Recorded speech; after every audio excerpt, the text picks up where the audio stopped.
I welcome you all my dear student to my channel engineers study. आज हम पढ़ेंगे bazaars of Hyderabad करके जो पोएम है स्टूडेंट आपकी क्लास 7 की, ठीक है, डैफोडिल्स की इंग्लिश बुक से ली गई है। उसका रीडिंग कॉम्प्रिहेंशन वाला पोर्शन आज हम डिस्कस करने वाले, ठीक है student. Let's go easy first. तो सबसे पहले जो इजी चीज़ें हैं, आसान चीज़ें, उसको पहले हम देख लेते हैं क्या है।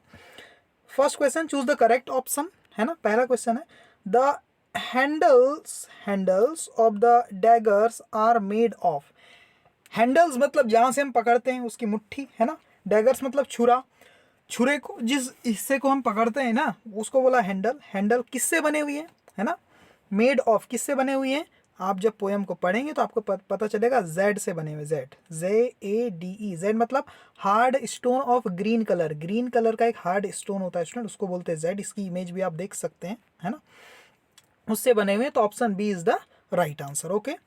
Second, chessmen are. चेसमैन क्या होता है। चेसमैन का मतलब होता है चेस मतलब शतरंज। शतरंज की जो गोटियां होती है ना, उसे बोला जाता है चेस पीसेस उसको। तो यहाँ पर ऑप्शन आपका सी इज द राइट आंसर। देखो यहाँ मैंने राइट किया हुआ है। ओके। थर्ड देखो क्या है, sitar and sarangi are related to. ये जो दो इंस्ट्रूमेंट है स्टूडेंट, ये किस चीज से रिलेटेड है, किससे जुड़े हुए हैं। ये म्यूजिशियन से जुड़े हुए हैं। तो यहाँ पर B option is the right answer, ठीक है। Crowns for the brow of a bridegroom, है ना। देखो जब आप पढ़ेंगे तो crowns of the brow of a bridegroom. Bridegroom मतलब जो दूल्हा होता है ना। ब्रो मतलब पहाड़ी एरिया में जो दूल्हा है उसका जो क्राउन्स है ना, वो क्या है, ब्राइड ग्रूम का क्राउन्स है स्टूडेंट, ठीक है। तो यहाँ पर bridegroom B is the right answer, ठीक है। आप लोग पोएम पढ़ेंगे तो सारी चीज़ें यूं ही बनने लग जाएगी आपसे। राइट टी, देखो थोड़ा सा बड़ा कर लेता हूँ ट्रू फॉल्स को मैं। राइट टी फॉर ट्रू, ठीक है, and F for false statement. Okay. क्या बोला है, mirrors had panels of silver. जो मिरर्स है उनके पास है, वो उसके पास जो पैनल लगे हुए, मिरर के पैनल का मतलब होता है जो फ्रेम होता है, फ्रेम, उसको पैनल बोला है जिसमें वो सेट होते हैं ना।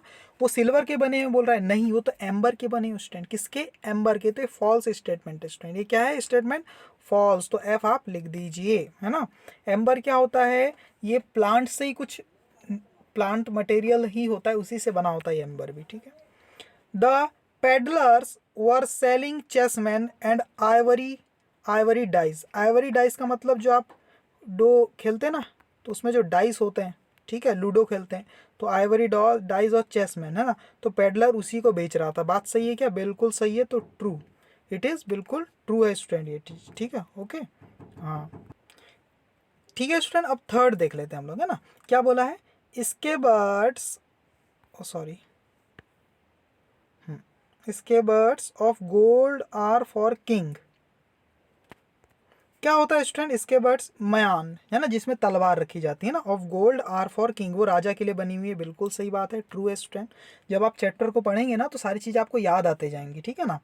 Bells are made for the feet of pigeons, बिल्कुल सही है स्टूडेंट। जो पीजन्स है, कबूतर है, उसके पैरों में लगाने के लिए बेल बनाई गई। बेल्स मतलब घुंघरू कुछ बनाए गए छोटे से। किसने बनाया है उसको, गोल्ड स्मिथ ने बनाया है, ठीक है। तो ट्रू है ये भी, ठीक है। ओके, अब क्या करने वाले हम लोग, शॉर्ट आंसर क्वेश्चन जो है इसको पूरी अच्छे से, इसका आंसर मैंने लिख दिया है और उसे एक्सप्लेन भी कर देते हैं स्टूडेंट। तो उस पेज पे मैं आपको लेकर के चलता हूँ। देखिए स्टूडेंट, शॉर्ट आंसर क्वेश्चन है ना। क्या है पहला क्वेश्चन, व्हाट वेयर्स, वेयर्स मतलब सामान, do the merchants display. Display मतलब दिखा रहा है, प्रदर्शित कर रहा है। कौन कौन सा सामान मर्चेंट के पास दिखाई पड़ रहा है, जो वो प्रदर्शन कर रहा है, दिखा रहा है ना अपने पास, है ना।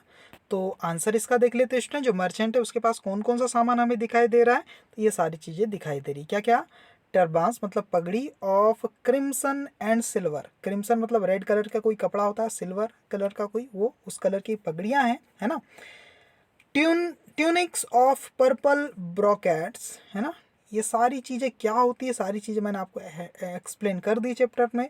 Mirrors with panels of amber are displayed by the merchant. इतनी तीन टाइप की चीज़ें वहाँ पर, है ना। टर्बाइन हो गई, ट्यूनिक्स होगी और मिरर्स, है ना, और जिसमें कौन सी पैनल लगी हुई, एम्बर की, है ना। ये सारी चीज़ें डिस्प्ले की जा रही मर्चेंट के पास, ठीक है स्टूडेंट।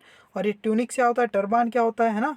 ये सारी चीज़ें मैंने आपको चैप्टर जब पढ़ा है वहाँ पर आप अच्छे से डिस्कस कर दिया है मैंने, वो आप देख सकते हैं। ओके हाँ, सेकंड क्वेश्चन क्या देखो, हु ग्राइंड्स सैंडलवुड हैना एंड स्पाइसेस। जो सैंडलवुड है चंदन की लकड़ी है, हैना जो मेहंदी है, और स्पाइसेस जो मसाले हैं, इसको कौन पीस रहा है, कौन ग्राइंड कर रहा है ना। तो इसका आंसर देखो आपको मिल जाएगा नीचे, ये देखो ये है ना, मैडन्स ग्राइंड दीज थिंग्स। जो मैडन्स है, जो कन्याएं हैं, एक लड़की है ना, गर्ल है ना, वो क्या कर रही है, सब चीज़ों को ग्राइंड कर रही, पीस रही है। ठीक है स्टूडेंट, समझ गए।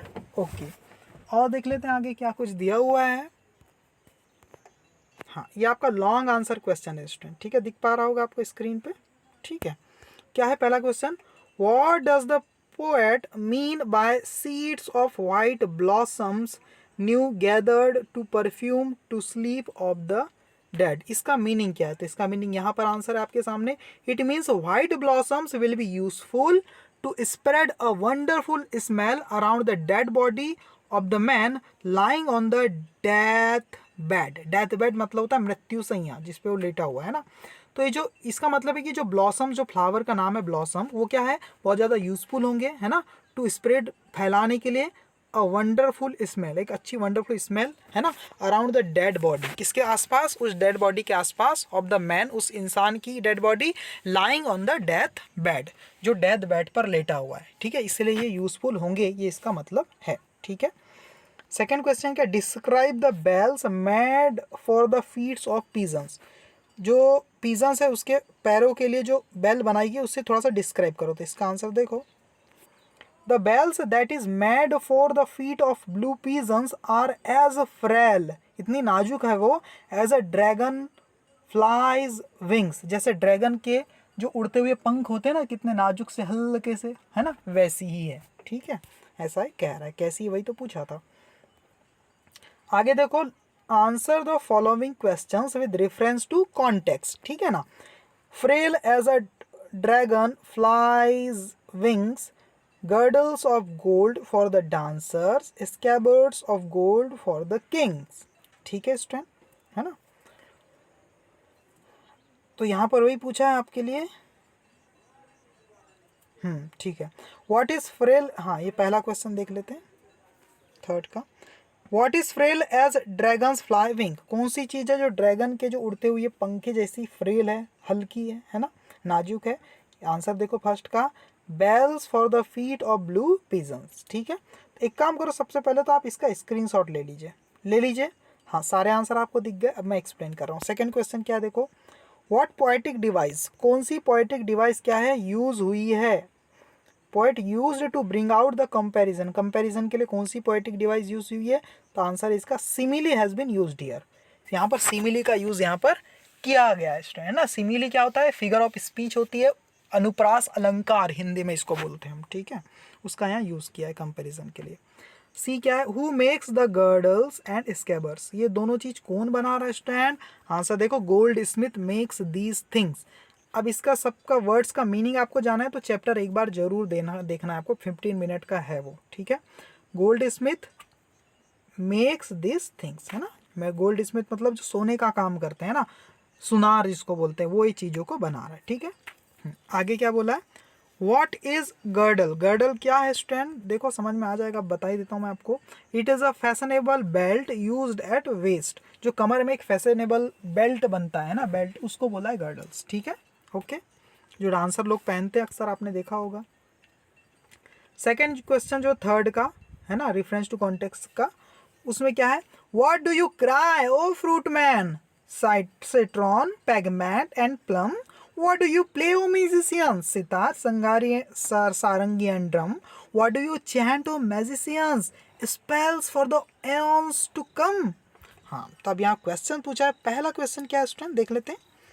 इन this stanza each person is involved in an activity, हर एक इंसान कुछ ना कुछ एक्टिविटी कर रहा है। Which one of them is actually selling goods, goods मतलब सामान, सच में कोई सामान कौन बेच रहा है यहाँ पर, तो फ्रूटमैन बेच रहा है। फ्रूटमैन आर एक्चुअली सेलिंग गुड्स, वही यहाँ पर गुड्स बेच रहा है, सामान बेच रहा है। बाकी म्यूजिशियन तो बजा रहा है, बेच थोड़ी रहा है वो। ठीक है ना, और कौन दिखा था यहाँ पर हमें, मैजिशियन, वो भी मंत्र बोल रहा है, वो कुछ बेच तो नहीं रहा है ना, गुड्स वगैरह। तो यहाँ पर कौन है, फ्रूटमैन है। Second question, what do the fruitman cry out, क्या कह रहा है, फ्रूटमैन क्या चिल्लाते हुए कह रहा है ना, क्राई आउट। तो आंसर देखो, he is crying out for selling, वो बेचने के लिए चिल्ला रहा है, citron, pomegranate and plum. Plum, ये चीज़ों को बेचने के लिए वो चिल्ला रहा है, क्राई कर रहा है ना, सिट्रॉन, पोमेग्रेनेट, प्लम, ऐसा वो कहते जा रहा है, ठीक है ना। अब सी देख लेते हैं student, see, how will playing music help the musician earn money. Music play करने से म्यूजिशियन कैसे पैसे कमा सकता है, वो कैसे हेल्प हो सकती है, उसके आंसर देखो, प्लेइंग म्यूजिक, म्यूजिक बजाकर, है ना, बजती हुई म्यूजिक, है ना, प्लेइंग म्यूजिक मतलब बजती हुई music, will entertain the audience, वो क्या करेगी, ऑडियंस को एंटरटेन करेगी, एंड मेड देम पे, और उनसे करवाएगी, पे करवाएगी, सम मनी इन रिटर्न, और उसके बदले में उनसे कुछ पैसे भी मतलब पे करवाएगी, कौन, बजती हुई म्यूजिक, और इस तरह से उसकी अर्निंग हो जाएगी स्टूडेंट, म्यूजिशियन की। हाँ, फोर्थ क्वेश्चन है, what is the meaning of the phrase spells for aeons. Spells for aeons, इसका मतलब क्या है, इसका मतलब देखो, words for fulfil our internal desires, इसका मतलब क्या, स्पेल्स फॉर एओन्स का ऐसे वर्ड्स, शब्द, फॉर फुलफिल, जो फुलफिल करे, पूरी कर दे, अवर इंटरनल डिजायर, हमारी आंतरिक इच्छाओं को, उन्हीं को बोला है स्पेल्स फॉर एओन्स, ठीक है। ये चीज़ें समझ में आ गई स्टूडेंट आपको, अगर समझ में आ गई तो आगे हम देख लेते हैं माय वर्ड बैंक क्या कह रहा है, वो देख लेते हैं स्टूडेंट, पूरा लेक्चर देखना है आपको एंड तक, ठीक है। देखो, understand the use of phrasal verb. Phrasal verb क्या होती है स्टूडेंट, बहुत ही आसान है, कोई भी एक वर्ब के साथ आप कोई प्रिपोजिशन जोड़ दो, प्लस कर दो आप प्रिपोजिशन, तो ये जो दोनों का कॉम्बिनेशन होता है, प्रिपोजिशन एक या दो भी जोड़ सकते हो, इन दोनों का कॉम्बिनेशन मिल जाता है, तो ये वर्ब अब वर्ब नहीं रही, वो बन गई फ्रेजल वर्ब बन गई, ठीक है, और इसका मीनिंग भी चेंज हो गया, ठीक है ना। जैसे सेट के साथ अबाउट जोड़ दिया तो सेट अबाउट का बिगिन हो गया, सेट इन का मतलब भी बिगिन होता है, शुरुआत करना किसी चीज़ की, सेट टू का मतलब होता है स्टार्ट एनर्जेटिकली, एनर्जेटिकली मतलब उत्साह के साथ, बिल्कुल एनर्जी के साथ कोई चीज़ को स्टार्ट कर रहे हो आप, तो उसका मतलब होता है सेट टू। सेट असाइड का मतलब हो जाता है टू डिसमिस और डिस्कार्ड, किसी चीज़ को डिसमिस कर देना, खारिज कर देना, डिस्कार्ड कर देना, है ना। सेट समथिंग बैक, इसका मतलब होता है डिले करना, देर कर देना, ठीक है ना। सेट अपार्ट मतलब रिजर्व, ठीक है स्टूडेंट, रिजर्व करते हैं ना हम सीट अपने लिए, इस टाइप से, या दो सेट अपार्ट मतलब अलग अलग कर देना, रिजर्व, है ना। Set out, start a journey, कि कोई यात्रा को स्टार्ट करना, सेट आउट का मतलब, ठीक है। सेट समथिंग ऑफ मतलब टू एक्सप्लोर, ठीक है ना, एक्सप्लोर कर देना चीज़ों को, बिल्कुल, है ना, यानी ओपन कर देना, बता लोगों के सामने एक्सप्लोर कर देना, राज खोल देना, वो मतलब होता है। सेटअप, इस्टेब्लिश वन सेल्फ, खुद को इस्टेब्लिश करना, है ना, जमाना, डेवलप करना।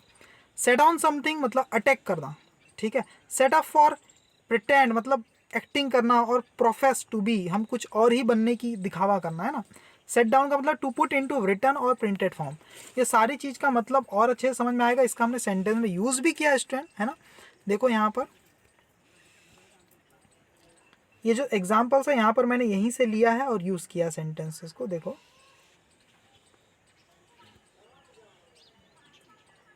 पहला क्वेश्चन क्या है, Sami his work earnestly and finished it on time. Earnest मतलब पूरे जोश के साथ, उत्साह के साथ, ईमानदारी से अपना काम को क्या कर रहा है समी, सेट इन या सेट अबाउट, स्टार्ट कर रहा है, बिगिन कर रहा है, तो पहले वाले में आपके लिखेंगे सेट इन या सेट अबाउट, तो समी क्या कर रहा है, स्टार्ट कर रहा है अपने काम को। देखो पहले स्क्रीनशॉट अगर लेना है तो देख लो, ये आंसर है, स्क्रीनशॉट ले लीजिए, ठीक है। सेकंड क्या है, his Elder brother on a long journey, क्या आएगा यहाँ पर, सेट आउट, वो अपने लॉन्ग जर्नी में क्या हो रहा है, सेट आउट हो रहा है। सेट आउट का मतलब क्या हो रहा है, देखो सेट आउट का मतलब यहाँ लिखा हुआ है, देखो क्या है, set out start a journey, set out का मतलब क्या होता है, एक लंबी यात्रा को क्या करने वाला, स्टार्ट कर रहा है, ठीक है ना, समी, ओके, इतना बड़ा रखते हैं, ठीक है। ये हिज एल्डर ब्रदर, ओके। अ winter earlier than usual, earlier मतलब जल्दी है, देन यूजुअल मतलब हर बार की तुलना में इस बार विंटर क्या है, जल्दी है, तो थर्ड में क्या आ रहा है यहाँ पर, सेट टू का मतलब होता है बिगिन या स्टार्ट विद, देखो सेट टू, थर्ड में क्या आ जाएगा, सेट टू का मतलब देखो क्या है, स्टार्ट एनर्जेटिकली, तो इस बार जो विंटर है बहुत ही एनर्जेटिकली क्या हो गई, स्टार्ट हो गई है, पहले से भी जल्दी, है ना। ही ऑल देयर डिमांड्स जो कर रहा है वो ही क्या आ जाएगा यहाँ पर, फोर्थ में सेट असाइड का मतलब क्या होता है, तब आप इसका मीनिंग भी निकाल पाएंगे फोर्थ वाले का, देखो टू डिसमिस या डिस्कार्ड, खारिज कर देना, है ना। उसने क्या कर दिया, सारी जो डिमांड थी, जो रिक्वेस्ट थी, उसको क्या कर दिया, सेट असाइड कर दिया, उनकी सारी डिमांड को, रिक्वेस्ट को खारिज कर दिया बिल्कुल, है ना, इग्नोर कर दिया, सेट असाइड, ठीक है ना स्टूडेंट। द रायट्स, रायट्स मतलब होता है दंगे, है ना, दंगे फसाद जो होता है भीड़ में, झगड़े, है ना, ये सब जो होते हैं, वो क्या कर रहे हैं, development project by many years, जो बहुत साल से डेवलपमेंट प्रोजेक्ट को क्या कर रहे हैं स्टूडेंट, डिले कर रहे हैं, रोक के रखे हुए हैं। तो फिफ्थ में क्या, सेटबैक, सेटबैक का मतलब होता है रोक के रखे हैं, अड़ा के रखे हैं, डिले करके रखे हुए हैं, ठीक है, दंगों ने। मिसक्रेंट्स, अ बॉम्ब, मिसक्रेंट्स का मतलब होता है जो बुरे लोग होते हैं ना, मिसक्रेंट्स, है ना, आतंकवादी टाइप के लोग, है ना, miscreants. A bomb at the crowded market place, जो भीड़ वाले जो मार्केट प्लेस था वहाँ पर उन्होंने, मिसक्रेंट्स ने बम को क्या कर दिया, 6 में देखो, सेट ऑफ कर दिया। सेट ऑफ का मतलब क्या होता है, अभी आपको पता चल जाएगा सेट ऑफ का मतलब क्या होता है। देखो यहाँ से देखो, सेट ऑफ का मतलब ये लिखा हुआ है, सेट टू एक्सप्लोड, हाँ एक्सप्लोड, ओके। एक्सप्लोड का मतलब होता है धमाका करना, है ना। Set something of, set of मतलब उन्होंने बम को क्या कर दिया, एक्सप्लोड कर दिया, है ना, धमाका कर दिया, वहाँ पर बम फोड़ दिया, ये मतलब एक्सप्लोर नहीं है वो, मैंने एक्सप्लोर बोल दिया था, एक्सप्लोड है वो, ठीक है ना, मतलब बम को फोड़ दिया, धमाका कर दिया, है ना, जोरदार वाला। C all their conditions on a separate piece of paper, है ना। सी, उसने क्या कर दिया भाई, जितनी भी कंडीशन थी उसको एक सेपरेट पीस ऑफ पेपर में क्या कर दिया, लिख दिया, या जो भी है मेंशन कर दिया। तो 7th में क्या आएगा, सेट डाउन, सेट डाउन मतलब लिख दिया, मेंशन कर दिया, ठीक है, मीनिंग आप देख सकते हैं। सेटअप का मतलब होता है खड़ा कर दिया अपना खुद का business. He set up his own business in the suburb of the city, है ना, सबर्ब आर साइलेंट है ना, इसको सबब बोलते हैं ना, सबब। सबब का मतलब क्या होता है, शहर से बाहर जो छोटे से गांव या कस्बा होता है, टाउन होता है, उसको बोलते हैं सबब, ठीक है ना, सबब ऑफ द सिटी। सिटी से बाहर जो छोटा कुछ एरिया है वहाँ पर उसने क्या कर दिया, सेटअप कर दिया। सेटअप मतलब जमा लिया, स्टार्ट अपना बिजनेस खड़ा कर लिया, हिज ओन बिजनेस, ठीक है, समझ में आ गया सेटअप का मीनिंग। तो सारी मीनिंग आपको यहाँ लिखी भी हुई है स्टूडेंट, है ना, जैसे यहाँ पर सेट अप कहाँ लिखा हुआ है, ये सेटअप मतलब इस्टेब्लिश वन सेल्फ, है, ठीक है, इस्टेब्लिश कर लिया, आप जमा लिया अपना बिजनेस। तो समझ में आ गया होगा स्टूडेंट ये चीज़, ठीक है। अगले पेज की तरफ चले। ओके, लर्निंग ग्रामर वाला कुछ दिया हुआ है पोर्शन, थोड़ा सा बेसिक पढ़ा देता हूँ मैं आपको। कंजंक्शन क्या होता है स्टूडेंट, आर वर्ड्स, ऐसे वर्ड्स होते हैं दैट कनेक्ट टू और मोर वर्ड्स और ग्रुप ऑफ वर्ड्स टुगेदर, दो वर्ड को जोड़ते हैं या ग्रुप ऑफ वर्ड्स को आपस में जोड़ देते हैं स्टूडेंट, है ना, या दो सेंटेंस को भी जोड़ देते हैं। ग्रुप ऑफ वर्ड का मतलब क्या, कुछ सेंटेंस, कुछ फ्रेज, उनको जोड़ के एक बड़ा सेंटेंस भी बना देते हैं। कंजंक्शन का मतलब कुछ नहीं होता, जोड़ने वाले शब्द, वर्ड, है ना। जैसे my mother and I went to the concert, है ना, कंसर्ट, ठीक है। देखो यहाँ मतलब समझो, इस चीज़ का मीनिंग भी समझना जरूरी है स्टूडेंट। देखो मेरी मदर और मैं चले गए, कहाँ जाए, कंसर्ट में चले गए स्टूडेंट, ठीक है ना, कंसर्ट मतलब कुछ मीटिंग वगैरह में ना। तो यहाँ पर कोऑर्डिनेटिंग कंजक्शन बोला है एंड को, क्या बोला है, कोऑर्डिनेटिंग। कोऑर्डिनेटिंग का मतलब क्या होता है, जो कोऑर्डिनेट करे, मिलता जुलता, जो सेम टाइप की चीज़ों को जोड़े, उसको बोलते हैं कोऑर्डिनेटिंग कंजक्शन। जैसे कि माय मदर भी सब्जेक्ट ही है और आई भी सब्जेक्ट है, तो सब्जेक्ट से सब्जेक्ट को जोड़ रहा है एंड, तो ये क्या है, कोऑर्डिनेटिंग कंजक्शन है, मतलब सेम टाइप की चीज़ों को जोड़ रहा है। सब्जेक्ट से सब्जेक्ट को जोड़ेगा, वर्ब से वर्ब को जोड़ेगा, ऑब्जेक्ट से ऑब्जेक्ट को जोड़ेगा, ठीक है ना। तो ये होता है कोऑर्डिनेटिंग कंजंक्शन का काम। वो उनके एग्जाम्पल है एंड और बट सो, ये सेम टाइप की चीज़ों को जोड़ते हैं, ठीक है। Although he is rich, second sentence देखो, हालांकि वो क्या रिच है, ही इज हम्बल, लेकिन वो बहुत विनम्र भी है, हम्बल भी, अच्छा भी है ना, उसे घमंड नहीं है अमीरी का, ये मतलब है। तो सबऑर्डिनेटिंग कंजक्शन मतलब डिपेंडेंट कंजक्शन, जैसे आफ्टर, ऑल्दो, ये डिपेंडेंट होते हैं स्टूडेंट। जैसे ऑल्दो ही इज रिच, जैसे ही इज हम्बल लिखा हुआ है अकेला सेंटेंस, तो इसमें ही इज रिच को जोड़ने के लिए ऑल्दो लगा के ही जोड़ना पड़ेगा, तभी इसका सही मीनिंग निकल के आएगा, ठीक है। ऐसे आइदर और हो गया, ये कोरिलेटिव कंजक्शन होते हैं, पेयर में आते हैं, है ना। कोरिलेटिव मतलब आपस में रिलेटेड होते हैं। जैसे आइदर आएगा तो और आएगा ही आएगा, नाइदर के साथ नॉर आएगा ही आएगा, बोथ के साथ एंड आएगा, बिटवीन के साथ भी एंड आता है। तो ये सब क्या एक रिलेशन में बंधे होते हैं, दोनों पेयर में ही आएंगे, इस टाइप से इसको बोलते हैं कोरिलेटिव कंजक्शन। जैसे आइदर यू और अवी, या तो तुम या फिर अवी मस्ट रिमेन विद हर, उन्हें रहना ही पड़ेगा उसके साथ, रिमेन विद हर मतलब उनके साथ रहना पड़ेगा, किसी लेडी के साथ, ठीक है। सी स्टडीज एज वेल एज, देखो ये कैसा कंजक्शन है स्टूडेंट, ये समझ लेते हैं थोड़ा सा। वो क्या करती है, पढ़ाई भी करती है, एज वेल एज और तो और helps her mother in the kitchen, और तो और हेल्प भी करती है अपनी मम्मा की, मदर की किचन में, ठीक है ना। तो कंपाउंड कंजक्शन है, और इसके एग्जांपल है even if, as well as long as, on condition that. ये कंपाउंड कंजक्शन क्यों कहते हैं स्टूडेंट, कंपाउंड मतलब जुड़े हुए हैं, ये सिंगल वर्ड से नहीं बनते, 2 या 3 वर्ड से मिलकर एक कंजक्शन बनते हैं, इसलिए इनको कंपाउंड कंजक्शन बोला है। देखो ना, इवन इफ 2 वर्ड से बना है, एज वेल एज 3 वर्ड से, एज लॉन्ग एज 3 वर्ड से, ऑन कंडीशन दैट 3 वर्ड से, ये सारे वर्ड एक वर्ड से नहीं बनते, इसलिए कंपाउंड वर्ड कंजंक्शन इसको कहते हैं। तो कंजंक्शन का नॉलेज कैसे आएगा स्टूडेंट, कहाँ क्या कंजंक्शन लगेगा, ठीक है। तो ये आपको थोड़ा सा रीडिंग बहुत ज़्यादा करना है, लिसनिंग करना है, तो आपको खुद ही और मीनिंग निकाल के देखना है सेंटेंस की, और ये थोड़ा सा एक्सपीरियंस से आपको ये सारी चीज़ें समझ में आ जाएगी, ठीक है स्टूडेंट, कंजंक्शन का यूज़। तो चलो अब हम वही करने वाले, एक्सरसाइज कर लेते हैं अपने एक्सपीरियंस पे और के बेसिस पे थोड़ा सा। आई यूजुअली प्रेफर, मैं अक्सर क्या करता हूँ, प्रेफर करता हूँ पिंक या फिर ग्रीन। क्या प्रीफर करता है स्टूडेंट, दोनों को प्रीफर नहीं करेगा, प्रीफर करने का ही मतलब होता है 2 4 5 चीजों में से किसी एक चीज को इंपॉर्टेंस देना। देखो मीनिंग के थ्रू समझा रहा हूं कि यहाँ और आएगा कि एंड आएगा, ये समझना बहुत जरूरी। देखो बड़ा कर देता हूं थोड़ा मैं, ठीक है।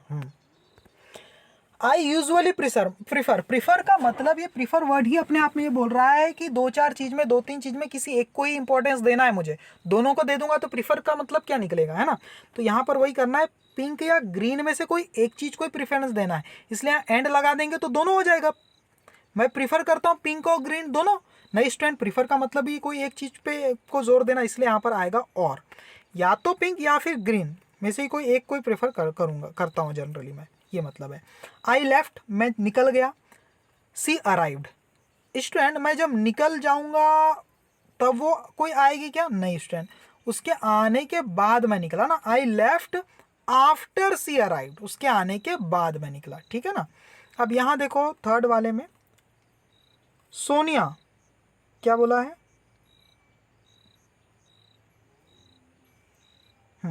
सोनिया देखो क्या बोला, और शुभम आर गुड स्विमर्स, दोनों है इसलिए बोथ लगाएंगे, बोथ, और बोथ के साथ हमेशा एंड आता है ना, बोथ के साथ तो एंड आता ही है। देखो कैसे आता है, यहाँ लिखा हुआ है, देखो ये दिया है, बोथ के साथ एंड लगाना है आपको, को रिलेटिव कंजक्शन का यहाँ पर यूज करना है हमें, ठीक है स्टूडेंट, इसलिए 2 कंजक्शन यहाँ पर लगेगी, को रिलेटिव।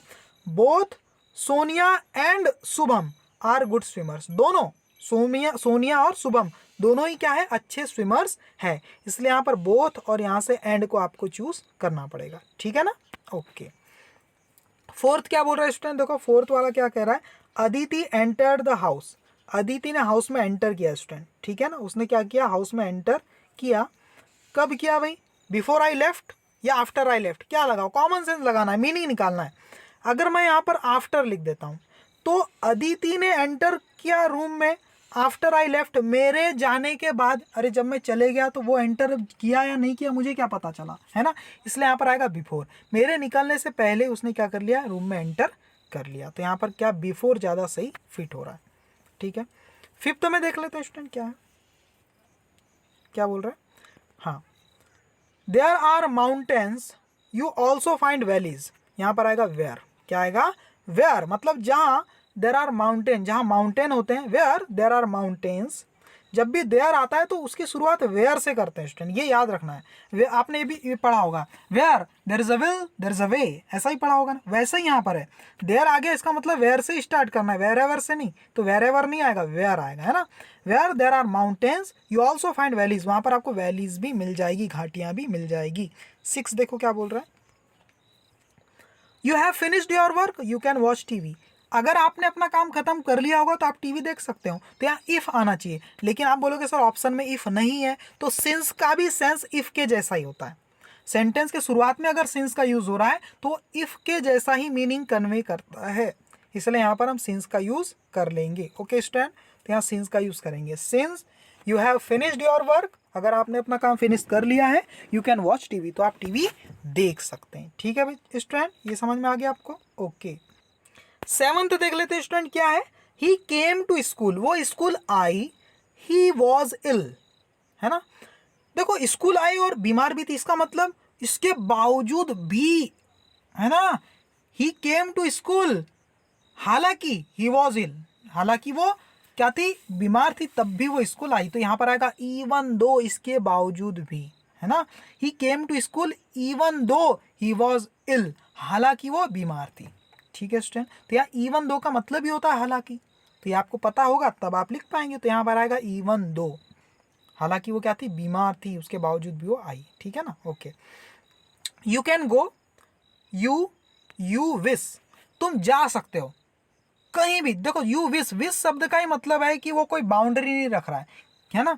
वेर एवर आएगा, है ना। You can go wherever you wish, है ना, या वेर एवर यू वांट, है ना। You can go wherever you wish या वेर एवर यू वांट, कुछ भी बोल सकते हो। तो यहाँ पर आएगा वेर एवर, मतलब जहाँ कहीं भी, क्योंकि विश का मतलब ये कि कोई बाउंड्री नहीं, कहीं भी जा सकते हो आप। ठीक है। थिंक बिफोर यू स्पीक या आफ्टर यू स्पीक। थिंक मतलब सोचो, बोलने के बाद नहीं, मीन्स बोलने के पहले सोचना है स्टूडेंट, है ना। Think before you speak. ठीक है, तो अभी आंसर कैसे निकल के आ रहा है, तो आपने 9th को पढ़ा होगा तभी दिमाग में आ गया होगा कि सर बिफोर आएगा। क्यों, क्योंकि आपने इसे सुन रखा है। तो वही है, जितना आप रीडिंग करेंगे, जितना इंग्लिश को सुनेंगे स्टूडेंट, जितना समझने की कोशिश करेंगे, है ना, तभी आपको चीज़ें क्लियर होगी। इसकी कोई ट्रिक नहीं होती कि हाँ ये याद कर लो, ये याद कर लो, ये एक्सपीरियंस बेस पे आपको समझना है इन चीज़ों को। ठीक है, काफ़ी अनुभव की जरूरत है यहाँ पर। और वो आएगा रीडिंग से स्टूडेंट, इसलिए मैं आपको बोलता हूँ चैप्टर को रीड करना है ना। 9th हो गया, चलो 10th देख लेते हैं। क्या है 10th? The patient had died, patient मर चुका था, हैड डाइड मतलब मर चुका था। द डॉक्टर केम, यानी डॉक्टर के आने के पहले ही मर चुका था, है ना। तो यहाँ आएगा बिफोर।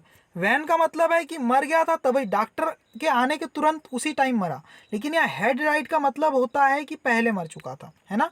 बिफोर द डॉक्टर केम, देखो वर्ब की सेकंड फॉर्म और यहाँ हेड प्लस वर्ब की थर्ड फॉर्म। ऐसा स्ट्रक्चर कब लगता है, जब बिफोर या आफ्टर लगाया जाता है। ठीक है ना, तो ये काम पहले ही हो चुका था इस काम के, इसलिए यहाँ पर आएगा बिफोर। ठीक है। There is a will there is a way, किससे स्टार्ट होगा, देर लग गया मतलब वेयर से, है ना। Where there is a will, जहाँ चाह है वहीं रहा है। ठीक है, ये मतलब होता है इसका, तो यहाँ पर वेयर लगा देंगे हम। यू, अब यहाँ भी थोड़ा सा कंफ्यूजिंग हो सकता है आपको समझना, लेकिन मैं इसको समझा दूंगा आपको, कोई दिक्कत नहीं आएगी। 13 देखो, आइदर और आएगा या नाइदर नॉर आएगा। देखो अगर मैं आइदर और लगाता हूँ तो मीनिंग क्या निकलेगा, या तो तुम, या तो तुम्हारी sister was present in the room, या तो तुम या तुम्हारी सिस्टर प्रेजेंट थी रूम में। अरे भाई जो ये बात बोल रहा है उसने तो देखा होगा ना, तो फिर कन्फ्यूजन की क्या बात है, वो तो बता ही देगा कन्फर्म, या तुम प्रेजेंट थी तुम्हारी सिस्टर नहीं थी। या वो कन्फ्यूज क्यों है, क्यों कन्फ्यूज क्यों है, इसका मतलब यही है कि दोनों ही प्रेजेंट नहीं थे, इसलिए वो ऐसा बोल रहा है। ना तो तुम ना तो तुम्हारी सिस्टर, दोनों ही प्रेजेंट नहीं थे इन द रूम, इसलिए यहाँ पर क्या आएगा, नाइदर नॉर आएगा स्टूडेंट, नाइदर नॉर। ना तो तुम ना तो तुम्हारी बहन रूम में प्रेजेंट थी, ये मतलब आएगा। ठीक है, क्योंकि आइदर और वो बोलेगा ही नहीं। क्यों नहीं बोलेगा, क्योंकि या तो तुम या तो तुम्हारी सिस्टर, इसका मतलब उसने जो कह रहा है उसने तो देखा होगा तभी तो कह रहा है, जब देखा तो फिर इससे कन्फ्यूजन किस बात की कि कौन प्रेजेंट था, है ना। ये मतलब ऐसे ही सेंस निकालना, आपको थोड़ा अजीब लग सकता है, लेकिन हाँ ऐसे ही मीनिंग के बेस पे भी आपको चीज़ों को करना पड़ेगा स्टूडेंट। ठीक है। Remember me you go, remember मी मतलब मुझे याद करना, है ना, निकलने से पहले बोलते हैं ना। व्हेन यू गो, जब आप निकलेंगे, व्हेन मतलब जब, है ना, जब आप निकलेंगे तो रिमेंबर मी मुझे याद दिलाना। ठीक है। Do not talk you eat, when you eat, है ना, बिल्कुल बात मत करो when you eat. Do not talk when you eat मतलब खाते समय बात नहीं करना है। डू और डाई, करो या मरो, ये तो सुने ही होगे, करो या मरो, इसलिए और आएगा बट तो नहीं आएगा। देखो सब में राइट राइट लगा दिया मैंने, है ना। Life is so an empty dream, life वैसी ही है, लाइफ इज सो का मतलब लाइफ वैसी ही है जैसे एक खाली सपना हो। ठीक है ना। टू बी, हाँ ये हो गया। ठीक है। To be or not to be, that is the question, ऐसा होना है या नहीं होना है, ये क्या एक सवाल है। ठीक है, बट नहीं आएगा और आएगा। To be or not to B, होना है या नहीं होना है, दैट इज द क्वेश्चन, यही एक क्वेश्चन है। ठीक है। What about we inflate the balloons first, क्या होगा यदि हम पहले बलून इन्फ्लेट कर दे, इन्फ्लेट मतलब हवा भर दे उनमें, हवा भर के उन्हें बड़ा कर दें, उसको बोलते हैं इन्फ्लेट। तो यहाँ पर आएगा if. What about, if we inflate the balloon first, क्या होगा यदि हम बलून पहले इन्फ्लेट कर दे, है ना, फुग्गे फुला दें, ये मतलब है, ठीक है ना। द डे यस्टरडे का मतलब होता है बीता हुआ दिन, तो बीते हुए दिन के साथ आफ्टर और बिफोर क्या लगता है, आपने पढ़ा है, ऐसा कभी सुना है? द डे आफ्टर टुमारो सुना होगा आपने, टुमारो के साथ क्या लगाते हैं, आफ्टर। और द डे बिफोर यस्टरडे सुना होगा आपने, यस्टरडे के साथ तो बिफोर ही आता है। ऐसा कभी सुना है आपने द डे आफ्टर यस्टरडे? नहीं, ऐसा तो नहीं होता ना, वो तो टुडे हो जाएगा। देखो यस्टरडे के आफ्टर का डे तो टुडे है ना, आज है, तो हम टुडे बोल देते हैं, ऐसा थोड़ी बोलते हैं द डे आफ्टर यस्टरडे, ये तो ऐसा तो होता ही नहीं। इसलिए यहाँ पर क्या आएगा, बिफोर आएगा स्टूडेंट, है ना, मतलब कल जो बीता हुआ कल के भी पहले का कल, ठीक है, समझ गए। तो ऐसे कॉमन सेंस लगा के आपको इन चीज़ों को करना है। तब भी अगर कुछ भी समझ में नहीं आ रहा होगा तो कमेंट में टाइमिंग लिख देना, है ना, जो टाइम अभी हुआ है मेरा वीडियो बनाने का वो टाइमिंग डाल देना और बोल देना सर यहाँ पर ये चीज़ समझ में नहीं आई। कमेंट करके आप पूछ लो, आप लोग मुझे पूछ सकते हैं। ओके स्टूडेंट, अगर कोई भी दिक्कत हो तो बिल्कुल कमेंट कीजिए, और वीडियो पसंद आई होगी तो लाइक भी जरूर कर देना स्टूडेंट, है ना, और ये जो आंसर है इसका स्क्रीनशॉट ले लीजिए आप। Okay, thank you very much student, ठीक है।